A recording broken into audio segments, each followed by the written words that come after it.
Stacy Arras.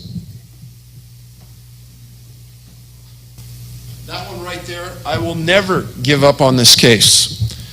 I lived in Los Gatos, California for about 20 years, Northern California, right outside of San Jose. Stacy lived in Saratoga. And right when we started on this, that was one of the first cases that I got hit with.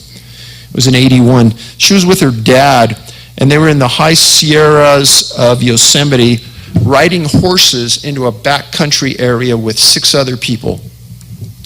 They ride up to these cabins that are in the middle of nowhere, and they had rented them with the backpacker and the horseman.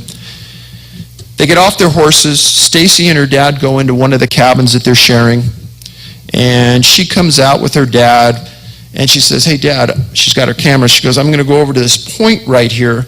I'm going to take some pictures, and I'm going to go with this other man," a 71-year-old man who was on horseback. She and the 71-year-old man walk 20, 30 yards out to this point, and they sit down on a boulder.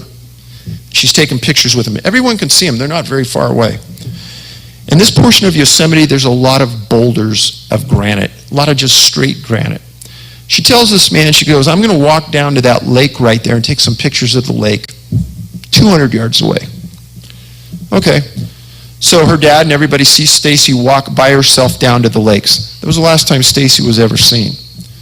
I talked to her uncle, who was part of the search team, and they said, "Dave, we searched for a month. Only one thing we ever found, and that is right at the entrance to the lake area when they were walking in amongst the trees, they found the lens cap to her camera sitting on laying on the trail. Last thing they ever found." Now, what's important about this case is that I've made a Freedom of Information Act request for the Park Service for this case file. Every other case file from the Park Service where I name the person and the location and the date, if I spoon feed it to them, if I lead them to it, I'll get it. I lead them to this case, and they say, "No, you can't have it." I said, "What? I've never had that happen." And they said, "No, we're not going to release that case." I said, "Give me an explanation." "No, we're not going to give you one." A week later, I get a call at home from the special agent in Yosemite that has this case. His last name was Yu, Y-U. I'll never forget it. Yu says, "Mr. Politis, why do you want this case?" Violation of federal law and the Freedom of Information Act. The government entity that you're filing the Freedom of Information Act against cannot use your reason as a rationale to give you the case or deny the case. It's irrelevant to them. I said, "Hey, Special Agent Yu, I'm going to be polite. I'm an ex-law enforcement guy, but that's an inappropriate question. You can't ask it. I can ask anything I want." Okay. So I want this because I'm writing a book. We're keeping track of missing people. I want to understand the circumstances of how Stacy disappeared. He says, "Well, she disappeared. What else you want to know?" I said, "Is this a missing persons case or is this a criminal investigation?" Two different types of cases in the law enforcement world. If there's a crime involved, it's a criminal investigation. Missing people is not a crime.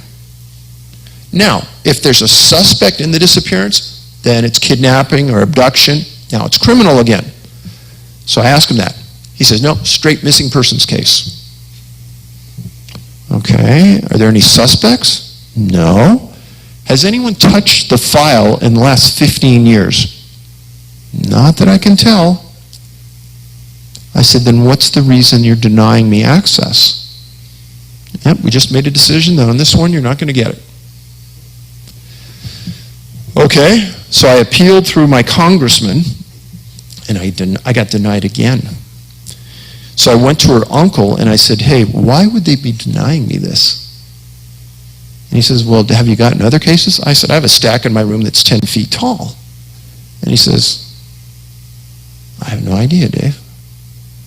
And to this day, I have never seen that case file. I wrote about it. I wrote about the elements I just told you, and we accumulated probably 20 different articles so we could kind of piece the story together. What happened to Stacy Arras? I don't know. But it's troublesome when a federal agency says they have to give you information and they won't. If I had the money, I'd probably take them to federal court and sue them for access. We don't have that kind of money.